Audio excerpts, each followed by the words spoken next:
Friends, welcome back to my YouTube channel Saraswati commerce academy. तो friends, आज हम discuss करने वाले हैं अपना क्लास 11th का 11th चैप्टर। ठीक है, हमारा जो 11th चैप्टर है वो कैश बुक है।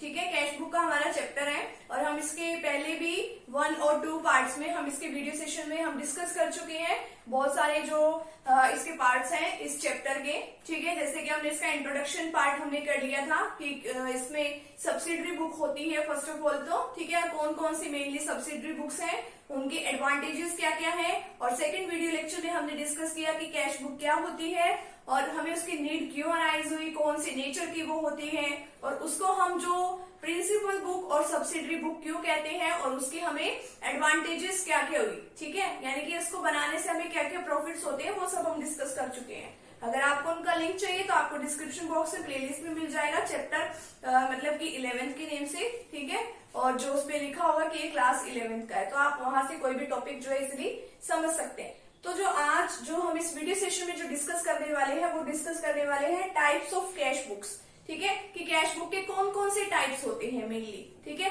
तो अगर आप फ्रेंड्स चैनल पे न्यू है तो चैनल को आप प्लीज सब्सक्राइब कर दीजिए, वीडियो को लाइक कर दीजिए और बेल आइकन को आप प्रेस जरूर कर दीजिएगा ताकि आपको आगे आने वाली वीडियोस का नोटिफिकेशन मिलता रहे। तो चलिए अब स्टार्ट करते हैं हमारे टाइप्स ऑफ कैश बुक। ठीक है, अब देखो इसमें ना हमारे 4 टाइप्स दे रखे हैं। सिंगल कॉलम कैश बुक, जिसमें एक ही कॉलम होता है कैश का, जैसे कि सिंगल कॉलम का तो आज हम क्वेश्चन भी कर रहे हैं। ठीक है, इसके अंदर ओनली कैश ट्रांजेक्शंस ही रिकॉर्ड करी जाती है और कुछ इसके अंदर रिकॉर्ड नहीं किया जाता। अगर कैश की जगह ये भी कह दिया ना कि क्रेडिट पे हमने कोई सामान खरीदा है या हमने कोई सेल किया तो वो हम इसके अंदर रिकॉर्ड नहीं करेंगे। ठीक है, फिर इसके बाद आता है डबल कॉलम कैश बुक, जिसमें डबल कॉलम होते हैं। या तो वो कॉलम हो सकता है कैश का और डिस्काउंट का साथ में, या वो कॉलम हो सकता है बैंक का या डिस्काउंट का, या वो कॉलम हो सकता है कैश का और बैंक का। ठीक है, फिर इसके बाद आता है ट्रिपल कॉलम कैश बुक। ठीक है, फिर उसके बाद नेक्स्ट आता है पेटी कैश बुक। पेटी कैश बुक का मतलब होता है कि जिसमें हम छोटे मोटे खर्चे करते हैं अपने डेली बेसिस पे, तो वो उसके अंदर रिकॉर्ड कर लेते हैं। अब मैं आपके सिलेबस की बात करूं तो उसके अंदर कौन कौन से हैं जो आपको करने हैं इस बार। तो सिंगल कैश बुक आपके सिलेबस में है। डबल कॉलम कैश बुक में आपके पास सिर्फ ये कैश एंड बैंक वाला है।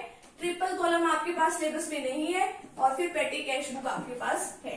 ठीक है, तो अब हम बात करते हैं सिंगल कॉलम कैश बुक की। ठीक है, इसके अंदर किस तरीके से इसका फॉर्मेट दिया हुआ है और इसका एक छोटा सा प्रैक्टिकल क्वेश्चन भी आज हम डिस्कस कर लेते हैं। सबसे पहले आपको पता है डेट लिखी होती है, आपको डेट लिखना है। सबसे पहले आपको ईयर ऊपर लिख देना है। ठीक है, एक ही बार आप ईयर लिख दो, एक ही बार आप मतलब कि मंथ लिख दो। जब तक ये चेंज नहीं होता तब तक आप एक ही से काम चला सकते हो। फिर उसके बाद पर्टिकुलर्स कि कौन सी ट्रांजेक्शन्स हैं। ठीक है, किस तरीके से इसके ऊपर इस ट्रांजेक्शन का क्या इफेक्ट है वो आप लिखोगे। फिर इसके बाद ये वीएन दे रखा है। वीएन का मतलब होता है हमारे पास वाउचर नंबर। ठीक है, ये हमारे पास होता है इसका वाउचर नंबर।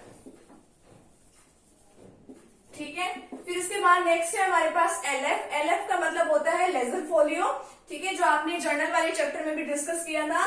नेक्स्ट है आपके पास अमाउंट। ठीक है, अब ये जो इतना सा पोर्शन है आपका उसको हम बोलते हैं डेबिट। ठीक है, ये है आपका डेबिट साइड, यानी कि ये जो लेफ्ट हैंड साइड होती है आपकी वो होती है आपकी डेबिट साइड, और बिल्कुल सेम आपकी होती है क्रेडिट साइड। ठीक है, जो राइट हैंड साइड होती है वो आपकी क्रेडिट साइड होती है। इसमें भी वही बातें आती है, date, particular, VN voucher number, LF ledger folio और अमाउंट। अब इसका सबसे पहले आपको रूल पता होना चाहिए, जब भी आप डेबिट पे कोई भी एंट्री करने जा रहे हो तो आपको साथ में यूज करना है टू का, टू वर्ड आपको यूज करना है। ठीक है, और जब भी आप क्रेडिट में कोई एंट्री करोगे तब आपको सबसे पहले बाय का यूज करना है। ठीक है, फिर आप कोई भी आगे पर्टिकुलर्स में कुछ भी राइट डाउन करोगे। ठीक है, अब इसके अंदर एक डेबिट साइड और एक क्रेडिट साइड। कैश बुक का एक रूल है, इसका क्या रूल है, डेबिट वर्ड्स कम्स इन, कि आपके बिजनेस में जो भी आया आप उसको डेबिट करोगे, and credit words goes out, जो भी आपके बिजनेस से चला गया आप उसको क्या करोगे, क्रेडिट करोगे। मान लो आपके बिजनेस में कैश आ रही है, जिस रीजन से भी आ रही है उसको आप डेबिट में डालोगे, और जिस रीजन से आपके पास से बिजनेस से कैश जा रही है आप उसको क्या करोगे, क्रेडिट करोगे। ठीक है, अब आपको देखना है कि क्या करना है, आपको डेबिट करना है या क्रेडिट करना है। अब हम एक प्रैक्टिकल क्वेश्चन करके देखते हैं। अगर आपके बिजनेस में कुछ आ जाएगा तो आप डेबिट कर देना, और अगर कुछ चला जाएगा आप क्रेडिट कर देना। सबसे पहले आपका 2017 है, तो आप यहाँ पे डेट में यहाँ पे लिखोगे 2017, मार्च 1 है तो 1 मार्च आप यहाँ पे लिख दोगे। अब आपको देखो क्वेश्चन में क्या चीज गिवन है, balance of cash in hand. ठीक है, अब आपके पास स्टार्टिंग में कोई बैलेंस है, तो अब आपके पास बैलेंस तो है ना, ठीक है, यानी आपके पास बिजनेस में कैश अवेलेबल है, तो आप क्या लिखोगे, टू बैलेंस ब्रोट डाउन। अगर आपका कोई पिछला बैलेंस है और आप इसको अब की बार कैरिड फॉरवर्ड करते हो तो आप क्या लिखते हो, टू बैलेंस ब्रोट डाउन। ठीक है, वीएन में और एलएफ में कुछ नहीं लिखना, आपने सीधी अमाउंट लिख देनी है 82,000। ठीक है, दैट्स इट, सिंपल क्वेश्चन है। अगर कुछ आ रहा है तो डेबिट कर देना, कुछ चला गया तो क्रेडिट कर देना। नेक्स्ट है 5 मार्च को आपने एंट्री करनी है गुड्स परचेज। ठीक है, गुड्स परचेज फॉर कैश है यहाँ पर। ठीक है, आपने मतलब कि कैश में आपने गुड्स खरीदी है। ठीक है, कितने खरीदी है, 20,000 की आपने खरीदी है। तो देखो आपके बिजनेस से क्या जा रही है, कैश जा रही है ना, आपको तो सिर्फ कैश का देखना है कि आ रही है कि जा रही है। अब आपके बिजनेस से 5 मार्च को कैश जा रही है तो आप क्रेडिट साइड में एंट्री करोगे। क्यों, क्योंकि ये रूल है क्रेडिट वर्ड्स गोज आउट। ठीक है, क्रेडिट वर्ड्स गोज आउट कि आपके बिजनेस से क्या चीज गई है, कैश चली गई।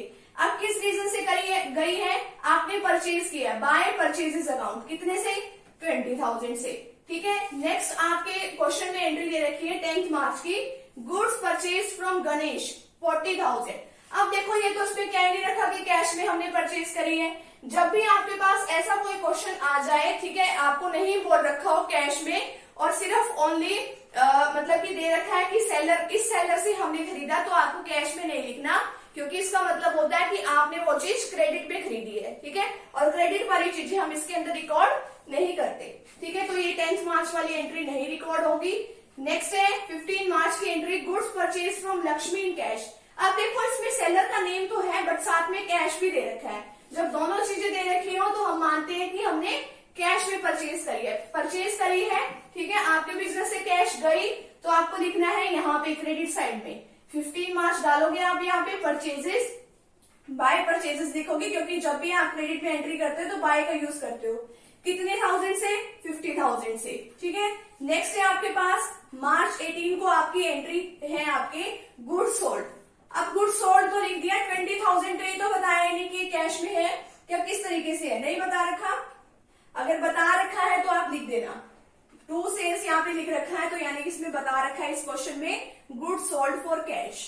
ठीक है, आप इलेक्ट कर लो कि आपने ये गुड्स जो है सेल कर रखी है कैश के अंदर। ठीक है, 25,000 से आपने कैश के अंदर अगर मान लो सेल कर रखा है तो आप कहाँ लिखोगे इसको, डेबिट साइड में। क्या, किस रीजन से लिखोगे, टू सेल्स अकाउंट। ठीक है, टू सेल्स अकाउंट कितने 1000 से, 25,000 से। अगर उसमें बता रखा है कि कैश में खरीदी है, ठीक है, तो आपके पास से कैश चली गई, और अगर आपने कैश में सेल करी है तो आपके बिजनेस में कैश आ रही है तो आप डेबिट साइड में लिख दोगे। ठीक है, तो मार्च 18 की गुड्स सोल्ड फॉर कैश है यहाँ पर। नेक्स्ट है आपने मार्च 20। ठीक है, मार्च 20 में क्या है, यहाँ पे गुड्स सोल्ड टू स्वाति। आप देखो स्वाति को आपने कोई भी गुड्स जो है सेल करी है, अब उसका नेम दे रखा है डेटर का। अब आपकी ये डेटर बन गई, कैश पे नहीं सेल कर रखी, आपके यहाँ पे कैश नहीं लिख रखा, तो आप इसकी भी एंट्री नहीं करोगे। जब इससे कोई पेमेंट रिसीव हो जाएगी तब आप एंट्री कर देना। नेक्स्ट 25 मार्च को क्या दे रखा है, goods sold to Dev in cash. अब आपके बिजनेस में पैसे आएंगे, आपने उसको गुड्स सोल्ड करी है, कितने पैसे आएंगे, 15,000, तो आप यहाँ पे लिखोगे 25 को टू सेल्स अकाउंट 15,000।